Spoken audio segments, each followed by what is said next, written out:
Olá, meus amigos do Brasil, tudo bem? Por aí, estamos chegando, hein? Estamos chegando com o nosso Visão Geral de hoje. Visão Geral, você sabe, uma visão diferente no seu dia a dia, sempre entrevistando personalidades importantes dos mais diferentes segmentos da nossa sociedade. E hoje, eu tenho certeza absoluta que o assunto vai lhe trazer muita expectativa e com certeza nós vamos aprender muito aqui hoje no nosso Visão Geral.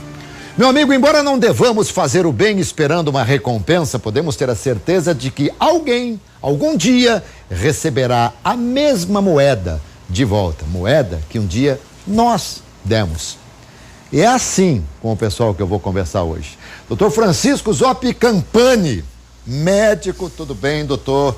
Prazer recebê-lo aqui. Prazer todo Mas meu. é médico, mas tá com um uniforme diferente. Pois é que ele é do SAMU. SAMU é um dos órgãos mais respeitados e importantes que nós temos. Eu acho que você deve ter orgulho, não, Francisco? Eu gosto muito do que eu faço, viu? Imagino. Doutor Francisco Zoppi Campani, deixa eu falar aqui, você é médico formado pela PUC São Paulo. Sim. Especializado em anestesia. Sim. E também atua como médico regulador e intervencionista no SAMU 192 Campinas. Como é que você sabe o lugar certo de aplicar a injeção para deixar a pessoa sem sentir dor nenhuma, hein? Como é que pode isso? Estuda bastante para fazer isso, viu? Mas aliás, é uma das áreas da medicina extremamente importantes que, se o cara der uma anestesia errada, pode, de repente, aí a pessoa ficar com várias sequelas, né? Pode. Pode até morrer, né? Pode até morrer. Um risco muito alto aí, risco cirúrgico, risco anestésico. Não é baixo. Doutor Francisco, nós vamos falar do SAMU, claro, mas eu tenho alguma curiosidade sobre essa sua área que eu acho maravilhosa. De vez em quando a gente brinca com alguns amigos e a gente fala, vamos ver quem consegue falar a mais importante invenção do mundo. E a anestesia várias vezes vem à tona porque é uma coisa maravilhosa. O que a anestesia faz no corpo da pessoa que a pessoa não sente dor nenhuma? Bom, são vários efeitos que a anestesia faz, né? A gente tira a consciência, a gente tira a dor, a gente relaxa o paciente, a gente deixa a nossa função mesmo é manter ele no fisiológico dele, apesar do estresse cirúrgico que ele vai receber. Mas você mantê-lo no fisiológico significa mantê-lo com todos os órgãos vitais funcionando, é isso? Funcionando, pressão boa. Não tem nenhum órgão que para de funcionar na hora da anestesia? Não. Não é para acontecer. Quem inventou a anestesia? Faz alguns anos já. Porque é o seguinte, imagina lá atrás como eram feitas as cirurgias. Eu não gostaria de viver nessa época, não. Muito bem, ainda bem que nós vivemos agora, né, doutor? Doutor, vamos falar um pouquinho aqui sobre o SAMU. Primeiro, SAMU não é um hospital, né? SAMU é uma instituição que presta socorro e que encaminha para o hospital, é isso? Isso, o SAMU é um serviço de ambulância, de atendimento pré-hospitalar, que a gente chama, né? Geralmente ele é acionado através do 192, sempre que você liga o 192, cai para um atendente, que a gente chama de técnico auxiliar de regulação médica, que são os TARMs. A função dessa pessoa, desse atendente, é recolher dados do solicitante, os dados da vítima, endereço, pontos de referência, que é muito importante para nós, porque só com essas informações que a gente vai conseguir chegar até essa vítima, perfeito. Né? Tem muita gente que tem medo de passar, por exemplo, o telefone de contato do solicitante. Não precisa ter medo, pode passar, porque durante essas transferências de ligações, muitas vezes cai a linha. E caiu a linha, nós, como médicos reguladores, a gente consegue entrar em contato com esse telefone para ver o que está acontecendo, para enviar essa viatura. Agora, essa pessoa que está, como é que vocês falam? TARMs. Essas pessoas que estão atendendo, elas estão preparadas para resolver pequenos problemas ou qualquer problema tem que caminhar para outra pessoa? Geralmente apesar de eles pegarem essas informações, tem muita gente lá que sabe como dar as primeiras orientações, mas quem vai fazer essa orientação mesmo vai ser o médico regulador. Que depois que ele pegar essas informações, a ligação é transferida para o médico regulador, no caso eu ou quem tiver de plantão. Por que médico regulador? Por que regulador? Regula o quê?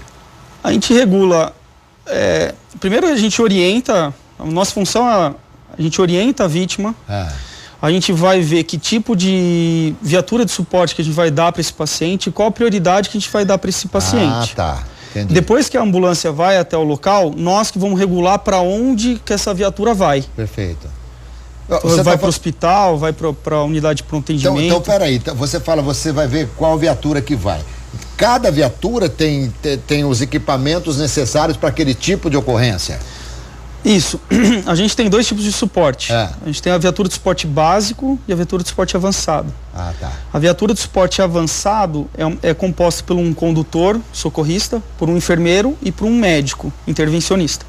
E a viatura de suporte básico é composta por um condutor, um técnico de enfermagem ou um enfermeiro. Geralmente, a grande maioria das ocorrências são atendidas pela viatura de suporte básico. Tá. A viatura de suporte avançado é apenas para casos mais graves. Infarto, mesmo. por exemplo. Infarto, AVC, um risco iminente de vida. Ah, entendi. Risco iminente de vida, então vai aquela mais preparada. Que é onde vai o médico. Vai o médico. Muitas junto. vezes o doutor vai junto? Opa. É? Ah, tá. Muito bem. Bom, eu queria fazer algumas perguntas. Eu tenho aqui até... A assessoria do SAMU me passou aqui alguns dados, alguns números. Eu vou deixar mais para o finalzinho, para a gente poder falar sobre alguma orientação. Por exemplo, a facada que tomou lá o Bolsonaro. Eu gosto na lei a gente falaria o instrumento pérfuro cortante, né? No momento que entrou a faca, se não fosse numa multidão, alguém que tomou a faca e você viu aquela pessoa, claro que já se liga rapidinho pro 92, mas retira a faca ou não? De jeito nenhum. Não deve retirar a gente chama de arma branca. Arma né? branca, tá. Se a arma estiver lá, é para permanecer do local que tá, não tira. Não tira? Não tira. Isso deve ser feito dentro do centro cirúrgico, pelos cirurgiões, tá, etc. Não... geralmente a faca ela vai cortar, talvez ela tampou em algum vaso que esteja sangrando, alguma coisa assim. E ela impede? Impede sangrar mais. Se você tirar a faca... Então nós vamos entender, no caso específico do que aconteceu com o presidenciável Bolsonaro, ao tirar a faca, aquilo ali já provocou uma hemorragia lá dentro, sei lá. Sim, prejudicou. Hemorragia eu acho que já tinha, né? Sim, mas naquele momento ficasse com a faca seria até ruim também, porque movimenta pra lá, movimenta pra cá, a faca pode ir cortando por dentro, né? O ideal é estabilizar, é que na situação do Bolsonaro não ia ter como, né? Era estabilizar aquele... Muito bem.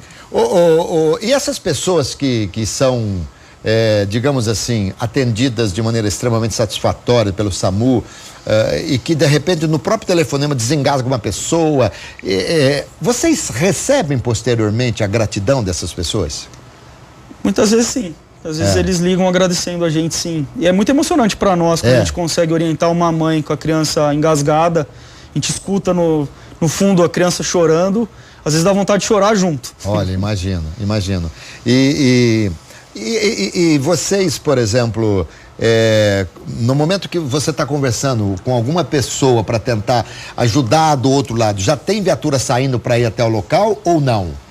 A gente já, nesses casos mais graves, a gente adianta bastante, tem que ser bastante objetivo para liberar essa viatura o mais rápido possível, se ela já estiver disponível.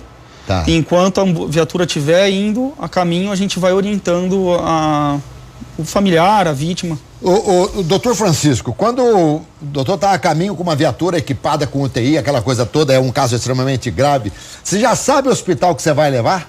Não. Não? Não, ainda não. E que hora que você fica sabendo?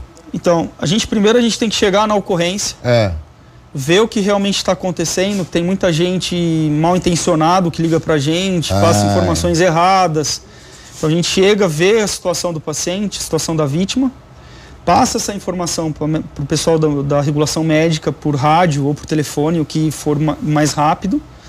E o pessoal da regulação médica vai ver para qual hospital que a gente vai enviar. Sem contar que a regulação médica, ela sabe as condições que estão cada hospital aqui de Campinas. Tá. Então ele vai mandar o paciente para o mais próximo, mais adequado para receber esse paciente. Tá. Devido à situação que está a saúde brasileira, de repente vocês entrem no caminho, vocês vão falar, vou levar para tal, não, lá não, não vou lá também não, quer dizer, a saúde brasileira. Vocês devem ver muita realidade triste nos hospitais. Triste. Mas temos gente boa, não temos, doutor? Tem muita gente boa e muita gente capacitada para receber os casos. É o que nos salva também, né? É os que nos salvam. Dá continuidade ao nosso tratamento. Graças a Deus. Doutor, quando tem uma ligação e vocês precisam sair, é coisa rapidinha, como é que é? Rapidinho, mais rápido possível. Em 30 segundos a 1 minuto. Olha aí, como é que funciona? Onde é que fica o SAMU? A gente tem 3 bases aqui em Campinas. A gente tem uma base que fica na Marechal Carmona, ali no centro, próximo do Mário Gatti. Tem uma base que fica no bairro Valença e tem uma base que fica no Taquaral. Tá, então, e uma central só? Uma central de regulação médica é uma só. Uma só. Dali vocês determinam da onde vai sair. Quantas viaturas temos? Nós temos 3 viaturas de suporte avançado e 9 viaturas de suporte básicos funcionando. E tem mais 3 de reserva. Muito bem. É muito, é pouco? Como é que é? É suficiente? Pelo Ministério da Saúde, eles fazem o cálculo através da população, a quantidade de pessoas que tem na cidade. A gente está com a quantidade adequada de viaturas. Quando tem uma partida de futebol, a viatura que vai lá não é do SAMU? Não. Geralmente é para ser uma viatura particular. O pessoal Mas já aconteceu de viatura do SAMU? Para jogo de futebol, nesses anos que eu tô, nunca fui. Ufa, né? Porque não tem sentido, né? Não pode tirar o conforto. Não. E outra coisa, eu tô começando a pensar que como eu sou do esporte há muitos anos, eu narro futebol há muitos anos, quando um estádio tem 9.999 ingressos vendidos, uma viatura. 10 mil ingressos tem que ser 2 viaturas. Agora, só não entendo o seguinte, se não pode ter jogo sem viatura, como é que você vai ter uma viatura só? Se acontecer um problema, a viatura sai, o jogo não pode continuar. Então, geralmente se acontecer algum acidente envolvendo várias vítimas, aquela viatura vai iniciar o atendimento e vai ter que pedir apoio. Muitas vezes daí o SAMU vai ter que ir, o bombeiro. Aí vai ter que dar vai ter que bastante gente lá, se dependendo da quantidade de vítimas. Doutor Francisco, então você disse que em 30 segundos, 1 minuto, vocês já estão zarpando. É para sair. Muito bem. A central telefônica fica em qual lugar? Na base do centro. Na base do centro. Isso. Então, de repente, aqui você recebeu, aí você liga para outra base, de repente?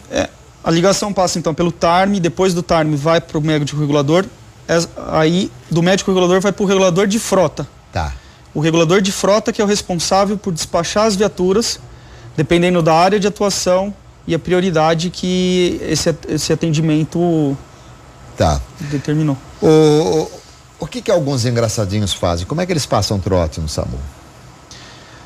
Eles passam informações erradas, a gente muitas vezes chega na ocorrência e não acha o número da casa, não tem ninguém. O grande problema do trote que a gente vê hoje, o TARM ele tem condições de ver pelo número, às vezes ele já consegue barrar a ligação ali, já percebe que é trote ali.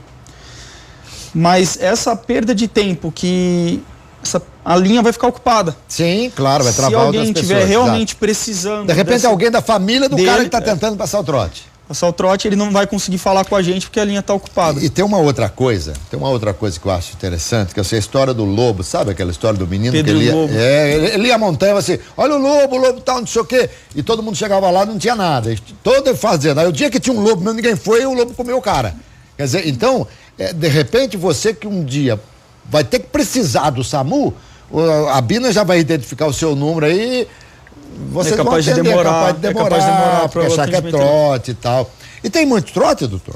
Tem bastante trote. É? Tem. Deixa eu ver aqui se a assessoria passou o número de trotes, deixa eu ver. De 300 a 400 chamadas por dia, são 24 horas, né? São 24 horas, 24 horas. 60% resulta em atendimento. Aqui acho que não está, ainda bem. Mas você pode imaginar o quê? Que a cada 100 ligações, vamos pegar o quê? Umas 10 ligações. São 10%? Em torno disso. Absurdo, né? E atenção, viu? É que é difícil provar, mas isso aí é passível de punição. à luz da justiça, sabe? É uma coisa lamentável. Mas ainda que você fique isento da justiça, mas dá licença, né? Que coisa mais absurda, lamentável fazer alguma coisa nesse sentido. Mas enfim, vamos seguindo lá. Doutor, essa triagem que vocês fazem, quando alguém está conversando lá com a atendente vocês já são a atendente já chama alguém quando ela percebe que é uma coisa mais séria? Sim, a gente fica bem próximo o TARM é do lado da regulação médica. Geralmente quando é alguma coisa mais grave, eles dão um sinal pra gente para dar uma prioridade para esse caso. Mas é lógico que muitas vezes a gente no telefone a gente consegue ver que não é tão grave assim, ou se é realmente grave mesmo. Tá. Quando a gente fala, doutor, ou a gente ouve que teve um problema com uma determinada pessoa e os médicos, os paramédicos tentaram reanimá-la por 40 minutos.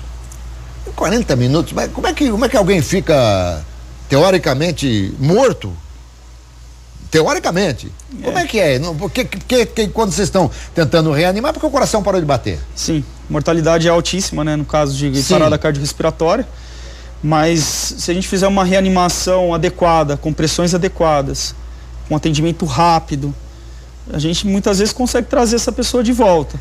Não tem um tempo específico para a gente deixar, vai ficar massageando 40 minutos só? Não, dependendo do caso, a gente fica 1h30, dependendo do caso, a gente fica menos.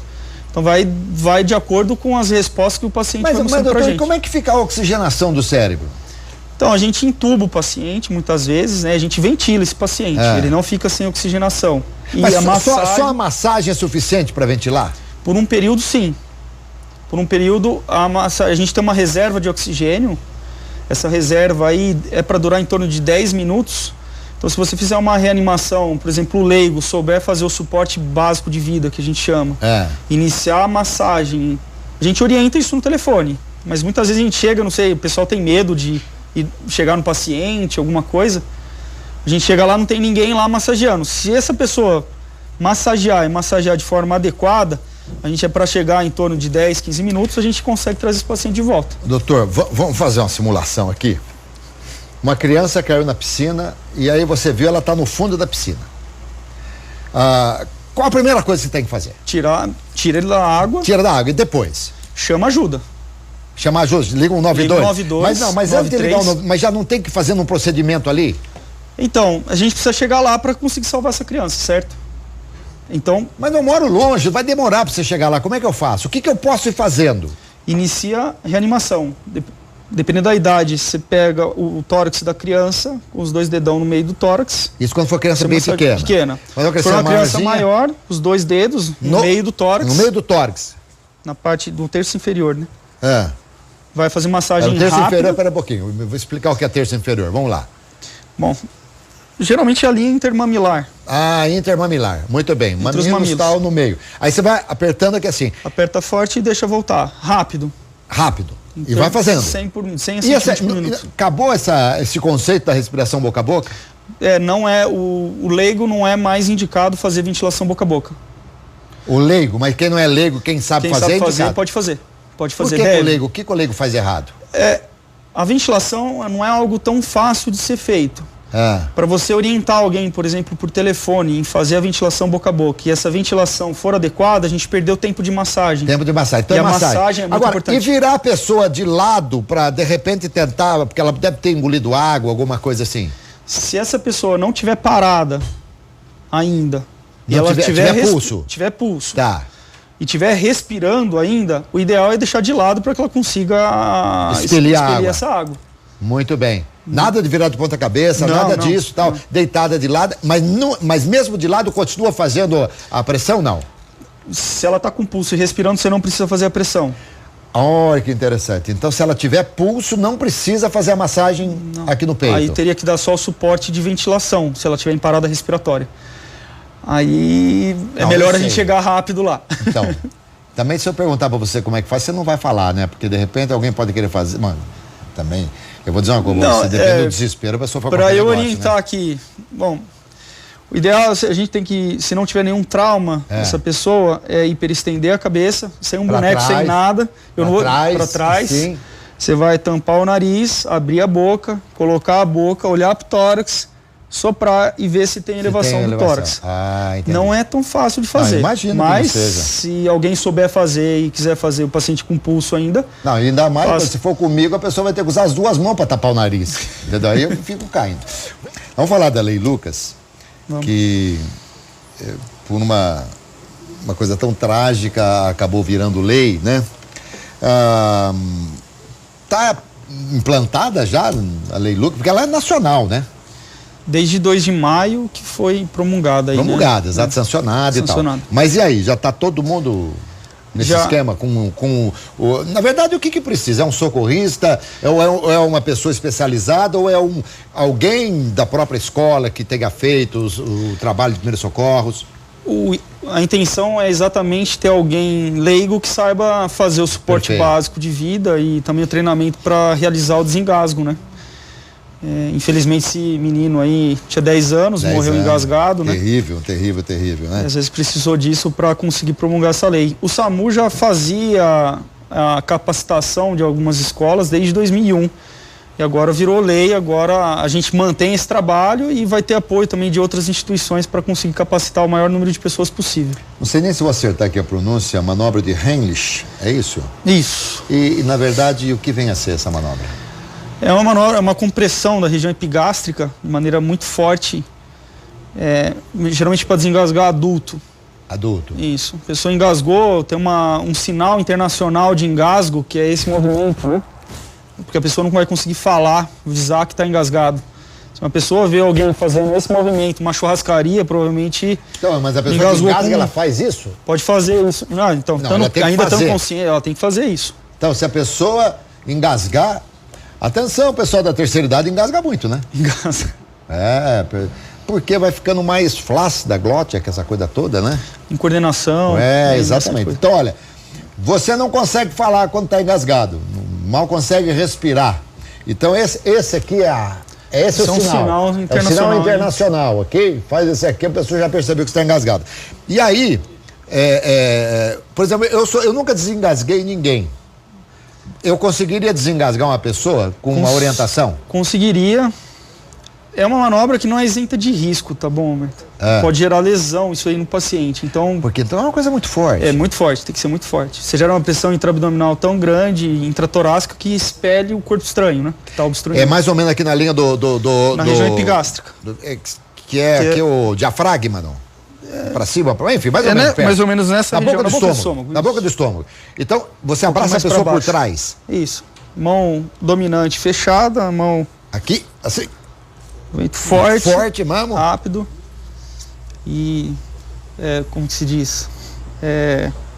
Contínuo, né? Contínuo. Faz E assim o tempo todo. O tempo todo.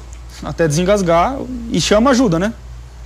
Se tiver alguém do lado, pede para alguém já ligar um 92. Ligar um 92, um 93. Porque após o engasgo ou o desengasgo, a pessoa passa por algum momento assim que ela precisa ainda de atendimento ou desengasgou, acabou? Se ela ficou muito tempo engasgada, às vezes precisa.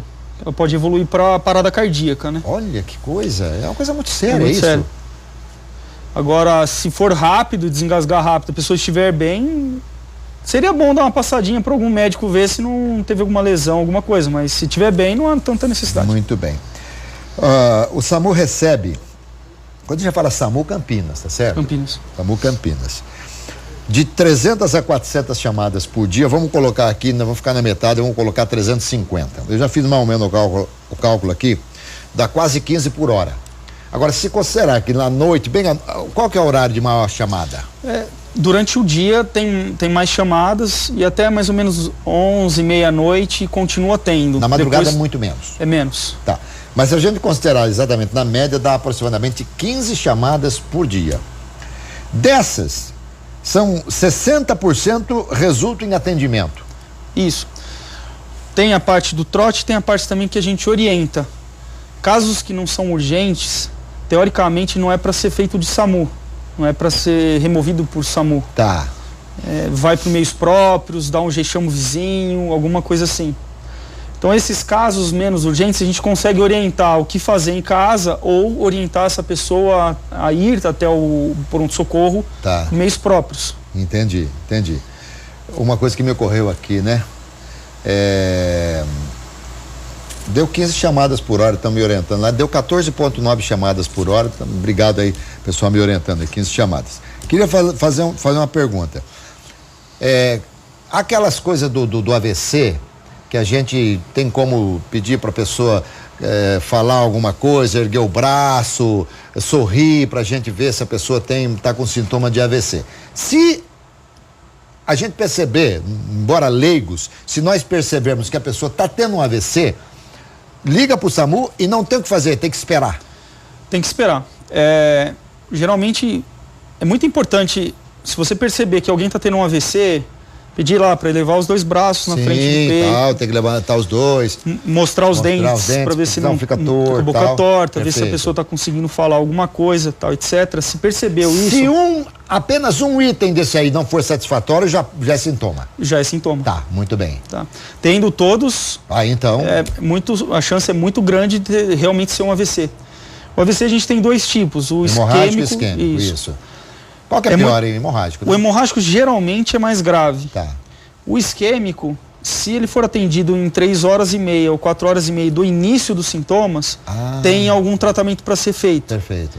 Então, se você perceber que algum familiar está tendo algum sintoma de AVC, aciona o serviço o mais rápido possível para a gente remover essa pessoa o mais rápido possível para fazer uma tomografia e, se for o caso, se tiver condições, vai fazer o que a gente chama de trombolítico, trombólise. Tem bastante gente que volta às condições que eram antes. Eu fiquei olhando para você com uma cara de entendido, mas não sei o que você falou aqui que é trombólico, não sei o que é isso. O AVC isquêmico, como que ele funciona? O isquêmico não tem sangramento. Não tem sangramento. Perfeito. Formou um trombo numa artéria do cérebro, vamos falar assim, bem básico. Perfeito. A gente tem um tratamento, a gente tem um remédio que dissolve dissolve essa trombose aí. Isso. Esse trombo. Se tiver ainda neurônio viável depois dessa isquemia que a gente fala, se abrindo essa artéria, essa pessoa pode voltar ao que... Ótimo. Então é importante demais o atendimento imediato. Vou acelerar aqui porque o tempo está passando, doutor. Infarto, a pessoa com aquela dor e tal, infarto, você não chama o SAMU, mas você tenta, dizem que pedir para a pessoa tossir é bom, é verdade? Se a pessoa tiver em iminência de parada cardíaca, ele entrou numa fibrilação ventricular, a tosse, às vezes, ela seria como se fosse uma massagem. Às vezes consegue manter o paciente com um nível de consciência ainda, ele tossindo. Perfeito. Mas eu acho difícil você pegar alguém que vai chegar a esse ponto, você como leigo, conseguir falar para ele começar a tossir antes dele parar. É o seguinte, ele é capaz de falar assim, eu tô tendo um infarto, você vai mandar eu tossir, né? Não, brincadeira à parte. Vamos lá, doutor. No dia 10/9, portanto, há 2 dias, 263 chamadas em 24 horas, 151 resultaram em atendimento. 21 atendimentos de viaturas avançadas, que são as com UTI. UTI móvel, né? Isso foi no dia 10? No dia 10. 130 atendimentos de viatura de suporte básico. Isso. Nossa, mas nunca faltou combustível, né, para as viaturas? Nesse período aí, faltou não? Não. Ufa, né? Conseguimos pôr diesel nelas, viu? Ainda bem. E as verbas do SAMU são religiosas, tudo certinho. Se bem que essa parte da administração não cabe muito a você, né? Você não tá mas nem acredito que sim, acredito que sim. Muito bem. Os chamados mais frequentes, olha que coisa interessante, meus amigos. Primeiro chamado é por mal-estar. O mal-estar é uma coisa que você tem que pensar, bem abrangente, é um diagnóstico abrangente, né? O paciente pode estar infartando e começa com mal-estar, né? Exatamente. Então, mal-estar é uma coisa muito simples. Outra coisa que o SAMU atende muito, convulsão. O que é convulsão pós-ictal? Não, a convulsão é a epilepsia, né? O paciente cai, se debatendo no chão. Esse daí é a crise convulsiva tônico-clônica generalizada que a gente fala. Geralmente são autolimitadas, ela acaba rápido. Logo depois que acaba a crise convulsiva, é normal o paciente ficar no que a gente chama de pós-ictal. Então ele fica sonolento, uma respiração mais difícil, ruidosa. Aí a orientação é deixar o paciente em decúbito lateral, deitado de lado, proteger a cabeça e não pôr, em hipótese alguma, nada dentro da boca da vítima. E agora, acidente de carro e moto e queda da própria altura. Vai ser o que? A pessoa cair? A pessoa tropeçar, caiu, teve um desmaio. Agora, acidente de moto, doutor, não se pode colocar a mão na pessoa? O ideal é mover o mínimo possível essa pessoa. Se ela tiver alguma lesão cervical, essa movimentação pode gerar algum dano irreversível para ela, né?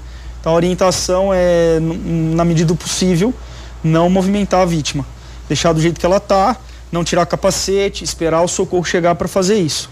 Perfeito, porque de repente aí a gente pode complicar uma situação que com alguém habilitado resolveria com mais, ou com menos problema. Teria menos chance de ter alguma intercorrência com relação a isso.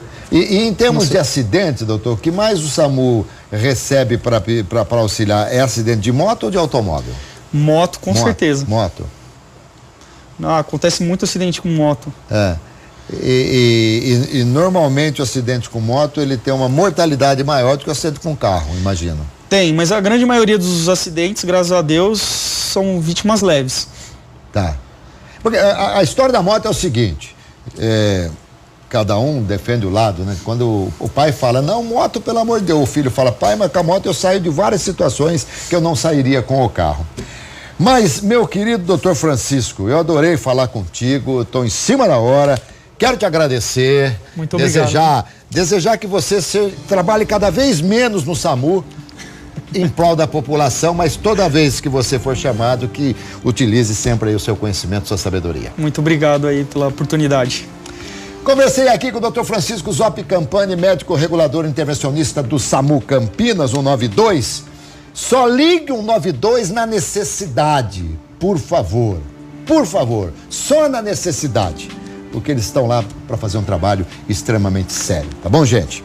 Não se esqueça que das 7 às 7h45 da noite tem RF Esporte Clube. Eu apresento com toda a equipe da Rede Família, tá bom? Tchau, pessoal. Valeu.